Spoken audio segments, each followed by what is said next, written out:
Assalamu alaikum. Dear student, today we are going to learn about a very important topic which is related to writing skill. This topic is called as information transfer. This question will ask in your paper for question number 6A. In this question, information transfer question will be available. In this section, option will be there. Verbal to non verbal and non verbal to verbal. अब यहां पर हम देखेंगे कि जो question number 6 में board के paper में या आप प्रीलिम एग्जाम जो भी है उसके अंदर ये क्वेश्चन नंबर 6A जो है एज ए इंफॉर्मेशन ट्रांसफर के तौर पर दिया जाता है. तो today we will discuss on this topic. तो हियर इंफॉर्मेशन ट्रांसफर को पहले हम थोड़ा सा एलेबोरेट कर लेते हैं कि एक्चुअल में इसके अंदर होता क्या है या हमें क्या करना रहता है. तो information transfer it means that कि जो भी इंफॉर्मेशन दी गई है हमें उसको ट्रांसफर करना है in tabular form, tree diagram, pie chart, इन सब के अंदर इसको जैसे इंस्ट्रक्शन दी जाएगी उसके हिसाब से हमें उसको कन्वर्ट करना रहेगा. तो अगर वर्बल से नॉन वर्बल करना हो तो या तो फिर जो पैराग्राफ दिया गया उसको हमें स्टडी करना है और उसको ही हमें as per the instruction we have to convert that paragraph into suppose instruction अगर दी गई कि you have to prepare tree diagram तो हमें वो information को tree diagram के अंदर convert करना रहेगी. अगर tabular form के अंदर अगर convert करना है तो हम tabular form का इस्तेमाल करेंगे. अगर tabular form में दिया जाता है तो क्वेश्चन के अंदर ही आपको वो फॉर्मेट दे दिया जाएगा कि आपको किस तरीके से टेबल के अंदर वो इंफॉर्मेशन को ट्रांसफर करना है. और अगर suppose that information about rain है, अबाउट सेल्स है, प्रॉफिट है, लॉस है, पॉपुलेशन के बारे में, तो उसके लिए पाई चार्ट का ऑप्शन दिया जाता है. आपको वो इंफॉर्मेशन को पाई चार्ट के अंदर कन्वर्ट करना रहता है. तो चलिए हम यहाँ पर स्टार्ट करते हैं इंफॉर्मेशन ट्रांसफर. ये जो टॉपिक है इसके अंदर हमें ये देखना है कि ये जो सवाल है क्वेश्चन नंबर 6A के अंदर पूछा जाता है. इसके अंदर ऑप्शन दिया जाता है. There is a option whether you have to solve verbal to non verbal या फिर नॉन वर्बल टू वर्बल, दोनों आपको चॉइस दी जाती है. But according to my opinion और माय एक्सपीरियंस मैं आपको कहूंगा कि आप वर्बल से नॉन वर्बल ये क्वेश्चन सॉल्व करें क्योंकि इट इज क्वाइट इजी. क्योंकि इसके अंदर जो है मार्क्स डिडक्ट होने के चांसेस बहुत कम रहते हैं और you will get easily 5 marks. अब ये क्वेश्चन जो है बहुत ही ज्यादा इंपॉर्टेंट है. अगर आप राइटिंग स्किल का एनालिसिस करें तो सबसे इजी अगर कोई टॉपिक है तो वो इंफॉर्मेशन ट्रांसफर का है. और उसके अंदर वर्बल से नॉन वर्बल की तरफ अगर आप जाते हो तो you can easily solve and you can easily catch 5 marks out of 5. आसानी से आप उसको गेट कर सकते हैं, हासिल कर सकते हैं. तो ये क्वेश्चन बहुत इंपॉर्टेंट है. अगर आप इसको मिस करते हैं तो यकीनन आप बहुत बड़ा लॉस उठाते हैं क्योंकि ये 5 मार्क्स बहुत आसानी से हम हासिल कर सकते हैं. तो क्वेश्चन नंबर 6A के अंदर ये पूछा जाता है वर्बल टू नॉन वर्बल और नॉन वर्बल टू वर्बल, दोनों ऑप्शन दिया जाता है. या तो आपको if you R command in English good, आप ग्रामेटिकली बहुत परफेक्ट हैं तो आप जो है वर्बल से नॉन वर्बल की तरफ, नॉन वर्बल से वर्बल की तरफ जाए, ये क्वेश्चन डील करें. अगर आप परफेक्ट नहीं है तो आप फिर वर्बल टू नॉन वर्बल ही सॉल्व करें क्योंकि इससे आपको मार्क्स, अगर आप नॉन वर्बल से वर्बल की तरफ जाएंगे तो आपकी ग्रामेटिकल मार्क्स, सेंटेंस फ्रेमिंग, इसके अंदर बहुत सारी मार्क्स जो है आप लॉस कर सकते हैं. तो मेरा आपको सजेशन ये है कि आप वर्बल से नॉन वर्बल सॉल्व करें.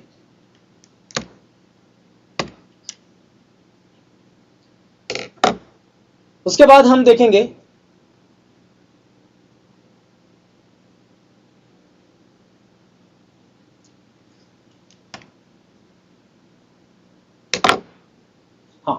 ओके, यहां पर हम देखेंगे कि जो मार्किंग स्कीम दी गई है, जो इंफॉर्मेशन ट्रांसफर के जो क्वेश्चन है उसके अंदर जो मार्किंग स्कीम दी गई है वो यहां पर टाइटल के लिए 1 मार्क्स दी गई है, use of given points 2 marks, grammar 1 marks and appropriate beginning and conclusion 1 marks. तो title in both question, title is very important. If you will not give proper title of this question तो you will lose 1 marks, you will not get full marks. तो जो भी matter है, जो भी paragraph है, जो भी टॉपिक है, उसको देखते हुए हमें सबसे पहले we have to decide the title of the topic. हमें टाइटल डिसाइड करना पड़ेगा कि उसका टाइटल क्या है। तो हम टाइटल देते हैं तो we will get 1 marks. Use of given points, whatever the points are mentioned in the passage or in the chart, you have to use all that points in the answer। आपको answer में वो सारे जो है points का इस्तेमाल करना है। If you will not use proper points तो you will not get full marks. तो ये 2 मार्क्स है, ये बॉडी ऑफ द आंसर है। तो जो भी पॉइंट्स दिए गए हैं पहले हमें उसको अच्छी तरीके से पढ़ना है और वो सारे points we will try to write all that points in the answer. ये 2 मार्क्स के लिए होता है। उसके बाद ग्रामर सेक्शन के अंदर आपका ग्रामर डिसाइड किया जाएगा कि whether you are perfect in grammar, आपका जो आपने जो आंसर लिखा है वो ग्रामेटिकली परफेक्ट है कि नहीं, सेंटेंस का जो स्ट्रक्चर है वो बराबर है कि नहीं, इसके लिए भी आपको जो है 1 मार्क्स मिलेगी। उसके बाद appropriate beginning and conclusion will get marks 1। Appropriate beginning means हम सपोज दैट नॉन वर्बल से वर्बल की तरफ अगर हम ये क्वेश्चन सॉल्व कर रहे हैं, यानी जो चार्ट दिया गया है उस चार्ट को हम अगर पैराग्राफ के अंदर कन्वर्ट कर रहे हैं तो हमारी बिगिनिंग जो है बहुत ही एप्रोप्रिएट होनी चाहिए। ऐसा नहीं कि जो टॉपिक दिया है डायरेक्टली हम उस टॉपिक पर आ जाएं। We have to start with good beginning. हमें क्या करना पड़ेगा, एक अच्छे इंट्रोडक्टरी जो है पैराग्राफ और सेंटेंस लिखना पड़ेंगे। Then we have to use one by one all the points which are mentioned in the question।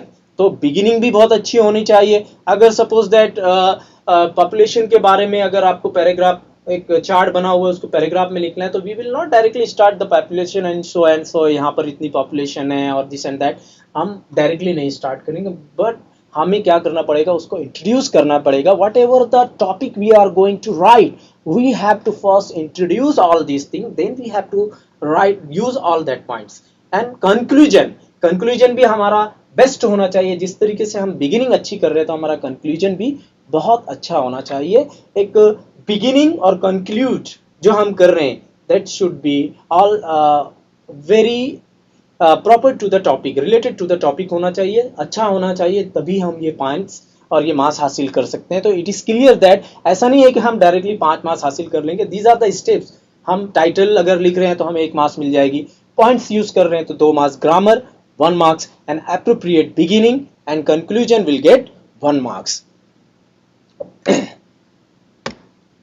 अब यहां पर देखेंगे, अब मैंने पहले ही स्टार्ट में आप लोगों से कहा कि ये जो इंफॉर्मेशन ट्रांसफर है इसके अंदर ऑप्शन दिया जाता है। क्वेश्चन नंबर 6A के अंदर A1 और A2 करके पूछा जाता है। पहला जो क्वेश्चन रहता है verbal to non verbal. In this question verbal to non verbal में क्या होगा, आपको एक पैराग्राफ दिया जाएगा, 1 या 2 पैराग्राफ रहेंगे। In that paragraph some information are there, कुछ इंफॉर्मेशन रहेगी रिलेटेड एनी टॉपिक, कोई भी टॉपिक पर रहेगा। It is not related to your textual, book से नहीं लिए जाएंगे बल्कि एक जनरल टॉपिक रहेगा, वो आपको दिया जाएगा पैराग्राफ की शक्ल में और आपको इंस्ट्रक्शन दी जाएगी कि आपको ये जो इंफॉर्मेशन है वो किस तरीके से कन्वर्ट करना है। अगर आपके इंस्ट्रक्शन में, क्वेश्चन के इंस्ट्रक्शन में दिया गया you have to prepare tree diagram, तो you have to make that tree diagram in the answer with the help of the given points in the passage. जो भी पैसेज में पॉइंट्स दिए गए हैं वो पॉइंट्स का इस्तेमाल करके हम वो ट्री डायग्राम को प्रिपेयर करेंगे। अगर टैबुलर फॉर्म में इंफॉर्मेशन दी गई है तो दैट इज वेरी इजी, वो बहुत आसान होती है क्योंकि ऑलरेडी वो टैबुलर फॉर्म और जो टेबल है आपको ऑलरेडी जो है आंसर क्वेश्चन के अंदर मेंशन किया जाता है कि आपको क्या क्या चीजें उस पैसेज के अंदर से उठानी है। तो आप आसानी से सिर्फ पैसेज की स्टडी करेंगे, एनालाइज करेंगे, then you have to collect all that point and put on the table, in the table and you will get easily marks. But here title is very important. अगर हम table form भी इस्तेमाल कर रहे हैं तो already the title has been given there, तो you have to use this one. Okay, अगर इंफॉर्मेशन अबाउट कुछ ऐसी दी गई है, इंस्ट्रक्शन दिया जा रहा है कि you have to prepare pie chart, तो you have to use prepare pie chart with the help of given information in the passage। okay, तो here it is clear that कि अगर जब भी हम वर्बल से नॉन वर्बल में जा रहे हैं तो हमें ट्री डायग्राम, टैबुलर फॉर्म और पाई चार्ट, इनकी मदद से ही पैसेज को, क्वेश्चन का आंसर हम सॉल्व करेंगे। नेक्स्ट स्लाइड हम देखते हैं। यहाँ पर देखिए मैंने आपको बताया कि वर्बल से नॉन वर्बल जा रहे तो इस तरीके से जो है आपको अपने आंसर को लिखना है. Suppose instruction as I told you that कि if the instruction will give in the question you have to prepare tree diagram with the help of the given with the help of given information in the passage. तो you have to use all that information and prepare tree diagram. तो इस तरीके से आप tree diagram बना सकते हैं. On the top you have to write the title. As I told you that if you will write the title you will get 1 marks. तो without title you will not get full marks. तो अगर आपको 1 marks लेना है तो आपको title देना पड़ेगा. और ये टाइटल जो है you will collect or you will get very easily from the passage. वो पैसेज में से आप आसानी से निकाल सकते हैं. सिंपल है, क्योंकि अगर जो भी पैसेज है उसके अंदर इंफॉर्मेशन जाहिर सी बात है कोई ना कोई टॉपिक के ऊपर दी गई होगी. तो you have to collect that topic and make the headline और टाइटल ऑफ दैट आंसर. तो सबसे टॉप पर हम यहाँ पर हम ये कहेंगे कि हम टाइटल लिखेंगे. फिर उसके बाद उसकी जो ब्रांचेस दी गई है we have to write that branches and उसकी जो सब ब्रांचेस है वो उसके नीचे आएगी. जैसे भी इंफॉर्मेशन जो भी टॉपिक रहेगा वो आपको पैसेज से समझ में आ जाएगा. इस तरीके से हम डायग्राम बना सकते हैं. नेक्स्ट जो है टैबुलर फॉर्म में हमें आंसर अगर इंस्ट्रक्शन अगर क्वेश्चन में दी गई है कि you have to prepare you have to convert the information in tabular form with the help of given information in the passage. तो you have to prepare tabular form. Table आपको prepare करना है. ये table का format already question में दिया जाएगा.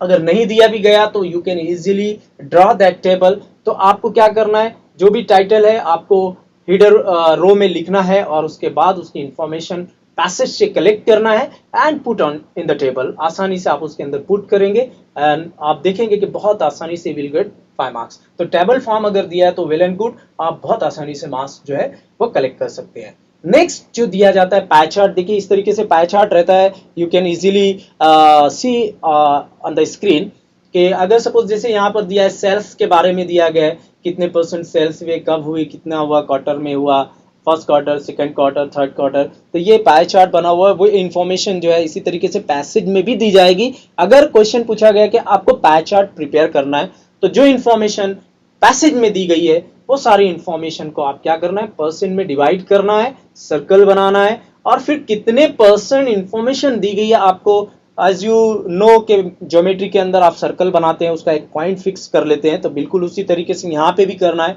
एक पॉइंट फिक्स करके वहां से हम कैलकुलेट करेंगे कि 70% है, 30% है, 40% है. इस तरीके से पूरा 100% होना चाहिए. तो पाई चार्ट जो हम इस तरीके से बना सकते हैं. तो ये 3 तरीके हैं इंफॉर्मेशन ट्रांसफर के. कौन से क्वेश्चन के? वर्बल से अगर आपको नॉन वर्बल में इंफॉर्मेशन को कन्वर्ट करना है. तो ये 3 चीजें आपको ध्यान में रखनी चाहिए. As per the instruction we have to use these 3 points. कोई भी एक पॉइंट्स दिए जाएंगे, आपको उसको मदद से आपको अपने आंसर को कवर करना है.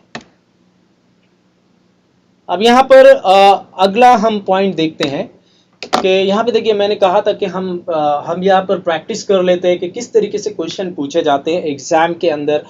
अगर इंफॉर्मेशन ट्रांसफर के क्वेश्चन आए तो वो किस तरीके से होंगे, उसकी नॉलेज हमें होना चाहिए. तो यहाँ पर देखिए आप स्क्रीन पर देखिएगा कि एक क्वेश्चन दिया गया है. Read the following paragraph about types of gastrointestinal disorders and prepare a tree diagram tabular form containing the information given in the paragraph. Instruction क्या दी गई है कि जो एक types of gastro intestinal disorders ये एक टॉपिक है, इसके बारे में जो है पैराग्राफ दिया गया है. और आपको इंस्ट्रक्शन क्या दी, you have to prepare tree diagram. आपको ट्री डायग्राम बनाना है या तो टेबुलर फॉर्म. अब यहाँ पर देखिए मैंने ऑब्लिक दे दिया है ताकि आपको आसानी से समझ में आ जाए. यहाँ पर आपको या तो ट्री डायग्राम कन्वर्ट करना है या तो टेबुलर फॉर्म में कन्वर्ट करना है. लेकिन हम ये दोनों क्वेश्चन को सॉल्व करेंगे, इसलिए मैंने क्वेश्चन में दिया गया. अगर आपके पेपर में इस तरीके से क्वेश्चन आते हैं तो आपको एक ही इंस्ट्रक्शन दी जाएगी, या तो आपको ट्री डायग्राम बनाना है या तो टेबुलर फॉर्म में कन्वर्ट करना है या तो पाई चार्ट में कन्वर्ट करना है. बी क्लियर, कोई भी एक ऑप्शन दिया जाएगा. तो जैसी इंस्ट्रक्शन दी जाएगी वैसे हमें उसको फॉलो करना है. तो यहाँ पर हम दोनों देखेंगे, टेबुलर फॉर्म में भी देखेंगे और ट्री डायग्राम भी देखेंगे. तो अब the most important things whenever you are going to solve this question information transfer verbal से non-verbal अगर आप solve करने जा रहे तो you have to put your pencil in your hand and read the passage very carefully and underline all those points those who are very important in this passage, because वही सारे points का इस्तेमाल करके आप अपने डायग्राम को convert करेंगे, बनाएंगे, अपने टेबुलर फॉर्म को कंप्लीट करेंगे। तो whatever the information given in the passage, अगर आपको लगता है कि these information are very quite important and that information can be use in the answer, तो आपको उसको अंडरलाइन करते जाना है। और ये बहुत ही सिंपल होता है, वर्बल से नॉन वर्बल जैसे ही इंफॉर्मेशन हमें कन्वर्ट करना रहता है तो उसका पैसेज जो होता है एक के बाद एक सारी इंफॉर्मेशन एक के बाद दी जाती है, आप आसानी से इंफॉर्मेशन को पुट अप कर सकते हो, निकाल सकते हो और अपने आंसर को प्रिपेयर कर सकते हो। इसीलिए मैंने आप लोगों को यही सजेस्ट किया कि अगर आपको इंफॉर्मेशन ट्रांसफर का क्वेश्चन सॉल्व करना है तो आप जो है वर्बल से नॉन वर्बल सॉल्व करें, आप नॉन वर्बल से वर्बल की तरफ ना जाए, उससे आपकी मार्क्स जो है वो कट सकती है। If you are master, if you are quite confident, if your writing work is very perfect, then you have to touch non-verbal to verbal. Otherwise, if you are not perfect, don't touch this question. You have to go verbal to non-verbal. So be clear here. आपको यही solve करना है अगर आपको पूरी marks लेनी है। तो यहाँ पे जो पैसेज दिया है मैं उसको पढ़ता हूँ, then we have to decide which information are very important. There are 3 types of gastrointestinal disorders. अब यहां पे क्या बताया, there are 3 types of gastrointestinal disorders. कितने टाइप्स के हैं? 3 टाइप्स के। Suppose if we are going to create और प्रिपेयर टेबल, तो हमें टाइटल देना पड़ेगा कि गैस्ट्रोइंटेस्टिनल डिसऑर्डर कितने टाइप्स के, तो हमें क्या करना पड़ेगा, यहां पे क्लियर हो गया, हमें एक टाइटल बनाना पड़ेगा गैस्ट्रोइंटेस्टिनल डिसऑर्डर्स, और उसके कितने टाइप्स है, देयर आर 3 टाइप्स, 3 टाइप्स दिए गए हैं। ये 3 टाइप्स के मतलब हमें नीचे और 3 कॉलम रहेंगे। One is diarrhoea, second one is cholera and typhoid. These are 3 branches of gastrointestinal disorders. ये 3 डिसीज है गैस्ट्रोइंटेस्टिनल डिसऑर्डर्स के। इसका मतलब यहाँ पे क्लियर हो गया कि टेबल में हमें क्या करना है, एक टाइटल डालना है गैस्ट्रोइंटेस्टिनल डिसऑर्डर्स, और उसके 3 प्रकार हैं, 3 टाइप्स है, हमें उसको अलग अलग कॉलम में लिखना है। First we have to write diarrhea, second one is cholera and third one is typhoid. We'll go again. Although they all affect the intestines, they are caused by different bacteria. अब यहाँ पे बताया गया कि ये सारे तीनों पॉइंट जो है हमारी आंतों को, इंटेस्टाइन्स को जो है वो अफेक्ट करते हैं कॉस्ट बैक्टीरिया, जिसकी सबसे बड़ा रीजन बैक्टीरिया है, डिफरेंट बैक्टीरिया। अब यहाँ पर नेक्स्ट पैराग्राफ हम देखेंगे कि पहला पैराग्राफ जो है डायरिया के बारे में है, first types of gastrointestinal disorders का, second one cholera and third one is typhoid. हमारा ये क्लियर हो गया कि अब ये हम क्या करना है। सपोज टेबल में दिया गया कि टाइटल ऑफ द पैराग्राफ, उसके बाद कॉज्ड, और थर्ड टाइप जो टाइटल दिया गया वो सिम्टम्स दिया गया, तो हमें वो सारी चीजें फाइंड आउट करना है। First diarrhoea. अब हमारे यहाँ पर देखेंगे कि diarrhoea is caused bye rotavirus. अब यहाँ पर क्लियर हो गया कि डायरिया क्यों होता है, because of the rotavirus. Rotavirus करके एक वायरस है जिसकी वजह से डायरिया होता है। इसका मतलब कॉज्ड के अंदर क्या आ गया, डायरिया के अंदर रोटावायरस, ये उसका कॉज्ड हो गया। The symptoms for which are extreme dehydration. अब इसके सिम्टम्स क्या है, तो अगले कॉलम में हम सिम्टम्स के अंदर लिखेंगे कि डायरिया क्यों होता है, what are the symptoms of diarrhoea, क्या होता है, for which are extreme dehydration. तो हम क्या करेंगे, एक्सट्रीम डिहाइड्रेशन को सिम्टम्स के अंदर लिखेंगे। विच कॉलम, डायरिया के कॉलम के अंदर हम क्या करेंगे, एक्सट्रीम डिहाइड्रेशन लिखेंगे। उसके बाद इलेक्ट्रोलाइट इम्बैलेंस, उसके बाद सेकेंड सिम्टम्स क्या है, इलेक्ट्रोलाइट इम्बैलेंस, ये भी सिम्टम्स के अंदर लिखेंगे। उसके बाद मसल क्रैम्प्स, मसल क्रैम्प्स है ये another symptoms of diarrhoea, we have to write in the column of symptoms. तो यहां पर फर्स्ट डायरिया के बारे में हो गया, और उसके कॉज क्या है और उसके सिम्टम्स क्या है, यहां पे हमें पता चल गया। ओके, अगर आप सपोज ट्री डायग्राम बना रहे हैं तो आपको फिर क्या करना पड़ेगा, टाइटल देना पड़ेगा गैस्ट्रो इंटेस्टिनल डिसऑर्डर्स, उसके 3 ब्रांच निकालना पड़ेंगे। पहले ब्रांच के अंदर हम लिखेंगे diarrhoea, second one is cholera and third one is typhoid, ये 3 ब्रांच निकलेंगे। फिर सपोज हम डायरिया का जो कॉज्ड क्या है उसकी ब्रांच निकालेंगे। कॉज्ड क्या है डायरिया, रोटावायरस। अब रोटावायरस इसकी एक ब्रांच निकलेगी, और उसके सिम्टम्स के अंदर रोटावायरस के नीचे हमारे 3 सिम्टम्स दिए हैं, तो 3 ब्रांच निकलेगी, extreme dehydration, electrolyte imbalance and muscle cramps. इस तरीके से ट्री डायग्राम में अगर हमें इंस्ट्रक्शन दी गई है कि ट्री डायग्राम प्रिफेयर करना है तो we have to go like this. उसके बाद सेकेंड दिया गया है cholera is caused by water borne bacteria. अब यहाँ पे क्लियर हो गया कि cholera is caused by water borne bacteria. Cholera जो बीमारी है वो वाटर बॉर्न पानी के अंदर पैदा होने वाले बैक्टीरिया से बनती, कॉल्ड विब्रियो कोलेरा। अब विब्रियो ग्लोरा ये जो है ये कॉज्ड हो गया, तो हम क्या करेंगे कॉज्ड के अंदर लिखेंगे the symptoms are little more severe than diarrhoea. अब यहाँ पे बताया गया कि कोलेरा के जो सिम्टम्स होते हैं लिटिल मोर सीवियर, थोड़ा सा ज्यादा पावरफुल होते हैं as compare diarrhoea. Extreme dehydration, अब इसके सिम्टम्स क्या बताया गया, एक्सट्रीम डिहाइड्रेशन, डिहाइड्रेशन बहुत ज्यादा डिहाइड्रेशन हो जाता है, dry and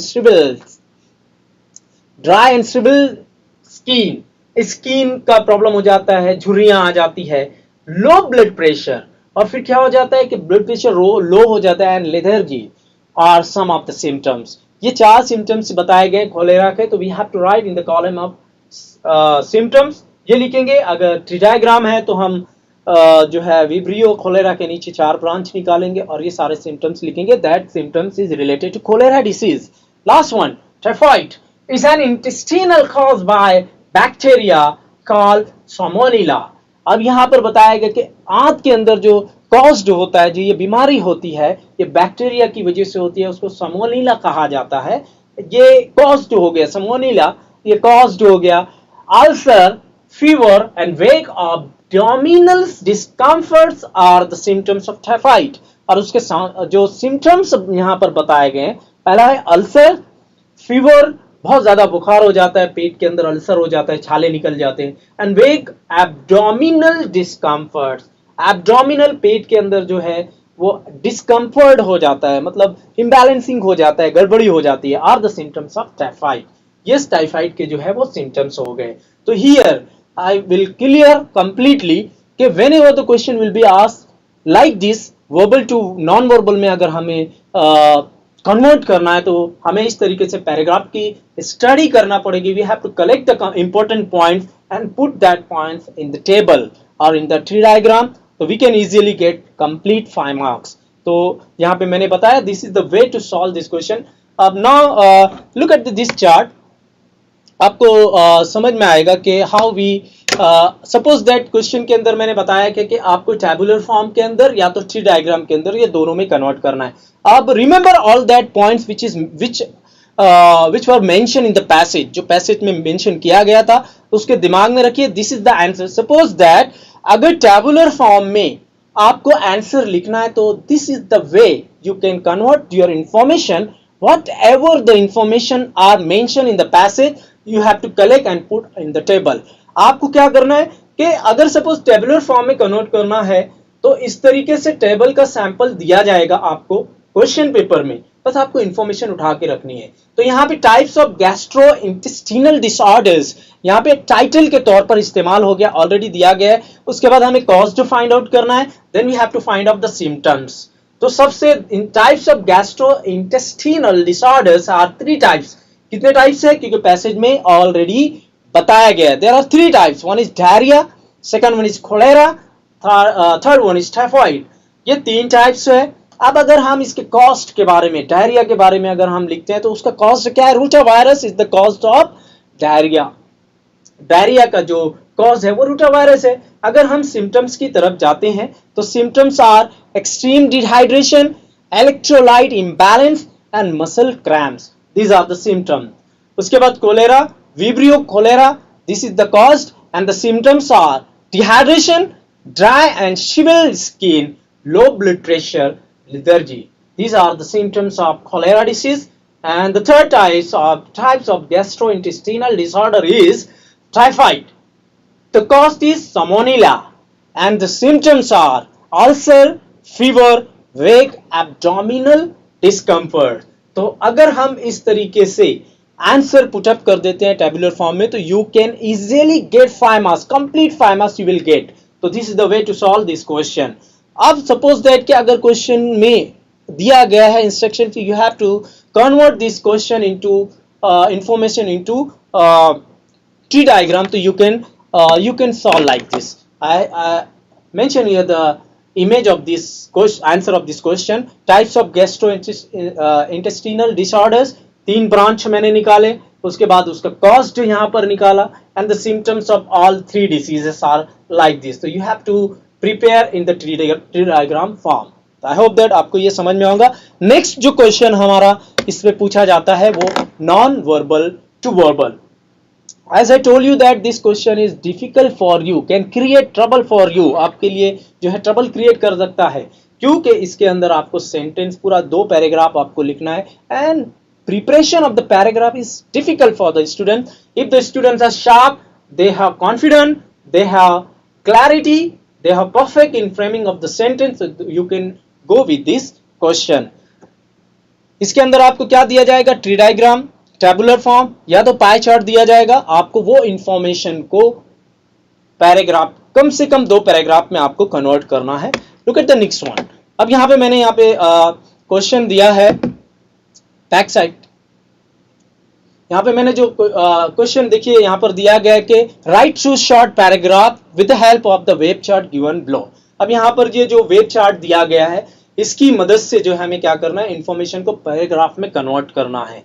eight least you have to write 2 short paragraph, और ये पैराग्राफ टू द टॉपिक होना चाहिए. बहुत ज्यादा अननेसेसरी पॉइंट्स इसके अंदर हमें इस्तेमाल नहीं करना है. We have to go point to point. Beginning अच्छी होना चाहिए, कंक्लूजन अच्छा होना चाहिए, और बीच में जो है हम सारे पॉइंट्स का इस्तेमाल करेंगे. तो यहाँ पे बेनिफिट्स ऑफ लाफ्टर एक पॉइंट दिया गया है.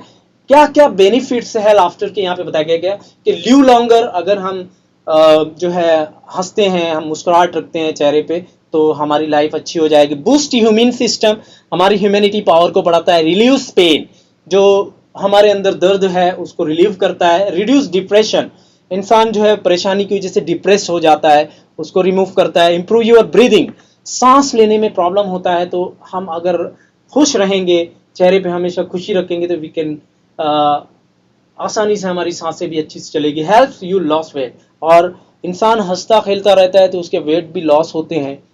ये भी एक यहाँ पर बताया गया है बेनिफिट्स ऑफ लाफ्टर के. इंटरनल वर्कआउट, इंसान जो है इंटरनली इनके पार्ट्स जो है बहुत अच्छी तरीके से वर्कआउट करते हैं. Social benefits, relax your mind and mood, boost your relationship.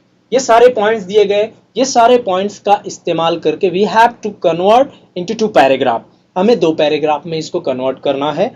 अब देखिए किस तरीके से हम इसको सॉल्व करेंगे. Look at that. ये पैराग्राफ यहाँ पर दिया गया है. सबसे पहले as I told you that कि title will get 1 mark, so title is very important here. So you have to decide what will be the title, and the passage will give you suggestion that कि what is the topic of this paragraph. तो आपको अब जाहिर सी बात है paragraph अब laughter के बारे में, खुशी और हंसी के बारे में, तो हमने यहाँ पे एक टाइटल डिसाइड किया, laughter is the best medicine. Laughter जो है हमारे लिए एक बहुत ही अच्छी मेडिसिन है. गोलियां खाने से बेहतर है कि हम खुश रहें, तो हम बीमारियों से बचेंगे. This is the meaning of this title. अब यहाँ पर आप देखेंगे जहां जहां पे मैंने वर्ड्स को हाईलाइट किया है ब्लू कलर से, इसका मतलब मैंने ये सारे पॉइंट्स जो उस टेबुलर फॉर्म में, उस चार्ट के अंदर जो क्वेश्चन में दिए गए हैं, वो यहाँ पर मैंने इस्तेमाल किया है. अब मैंने कहा कि बिगिनिंग भी अच्छी होनी चाहिए, तो देखिए हम किस तरीके से हमारे आंसर को कन्वर्ट कर सकते हैं. तो first I read that one. Today's life is more stressful and it needs strength.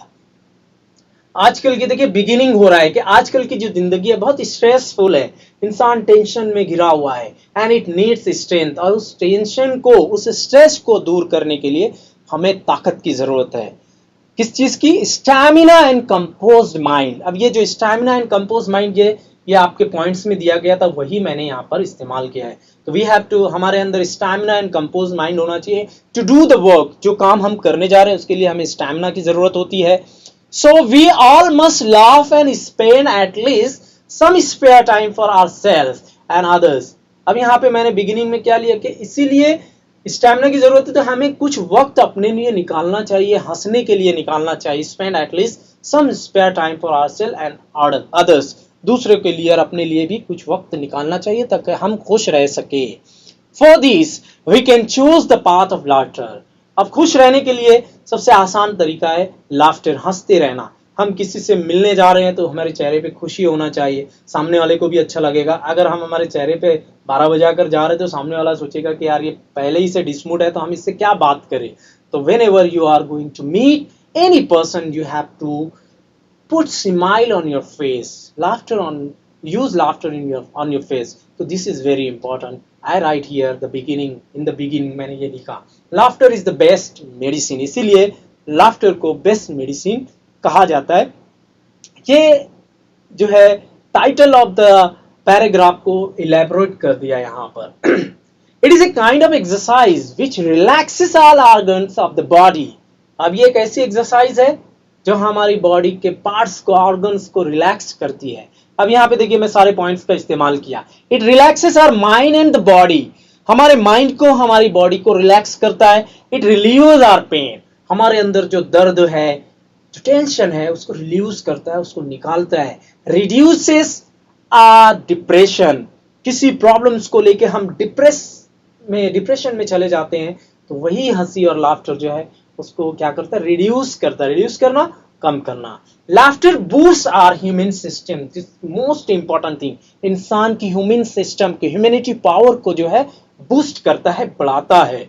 जैसे कोरोना वायरस के दौर में ह्यूमैनिटी बहुत ही स्ट्रांग होनी चाहिए इंसान के अंदर, तो इंसान खुश रहेगा तो उसकी ह्यूमैनिटी पावर ऑटोमेटिकली बढ़ती है। फिर यहाँ पर एक पैराग्राफ हमारा हो गया, अब दूसरा पैराग्राफ हम लेते हैं और यहीं पे हमारे पॉइंट्स को हम कंक्लूड भी करेंगे। इट इंप्रूव्स आवर अलर्टनेस, इंसान अलर्टनेस रहता है, बहुत चौकन्ना रहता है। इंप्रूव्स आवर ब्रीदिंग, अब ये पॉइंट दिया गया, सांस लेने के लिए जो इंप्रूवमेंट होना चाहिए। इंसान हंसता खेलता है, खुश है तो उसकी सांसें भी अच्छी चलती है। हमेशा टेंशन में रहेगा तो फिर हार्ट अटैक और ब्रेन ट्यूमर इस तरीके से प्रॉब्लम होते हैं। It creates positive emotional environment among the people, और ये लोगों के दरमियान जो है पॉजिटिव एटमॉस्फेयर क्रिएट करता है। लोगों से हम हंसते खेलते मिलेंगे तो लोग हमसे अच्छे रहेंगे। हम लोगों से गुस्से में मिलेंगे तो they don't want to meet another time, तो we have to put smile on the face. If you make others laugh, अगर हम दूसरों को हंसने के लिए मौका देते हैं, we help them to live life happily and we also get peace of mind, यानी हमारी वजह से किसी के चेहरे पर खुशी आती है तो इससे क्या होता है कि हमारे माइंड को भी सुकून मिलता है और जो दोस्त है हमारा, जो साथी है, उसको भी अच्छा लगता है कि okay this is my friend, ये मेरे से बहुत अच्छी तरीके से बात किया। It helps us to lose our weight, अगर आपके वजन ज्यादा है, आप हमेशा हंसते रहिए, कुछ वक्त हंसने के लिए दीजिए तो आपका वेट भी लॉस होगा। आप देखिए, आप बहुत सारे पार्क के अंदर कुछ लोग जमा होते हैं और तेजी तेजी से हंसते हैं। Why they are doing? Because they know that the importance of laughter. So be playful and laugh as much as you can to live life longer. If you want to live life longer, अगर आप लंबी जिंदगी चाहते हैं तो आपको क्या रहना चाहिए? Playful and laugh. हमेशा जो है खेलते हंसते खेलते रहे। हम बोलते हैं ना, इंसान को हमेशा हंसते खेलते रहना चाहिए। तो playful and laugh as much as you can. जितना आप कर सकते हैं उतना करो अपनी जिंदगी को लॉन्गर बनाने के लिए। तो यहाँ पर ये क्वेश्चन जो है वर्बल से नॉन वर्बल भी सॉल्व होता है। आई रिपीट दैट कि this question is very important. आप इसको पेपर में लॉस नहीं, ये मार्क्स को लॉस नहीं करिए, इसको छोड़िए नहीं, क्योंकि आपको बहुत ही इजीली ये 5 मार्क्स दे सकता है। तो आप वर्बल से नॉन वर्बल ये क्वेश्चन को प्रेफरेंस दीजिए। If you are perfect in your writing skill तो you have to also touch non verbal to verbal. तो यहाँ पर हमारा जो पॉइंट है वो फिनिश होता है, and in our next chapter we will discuss another writing skill topic. Thank you very much.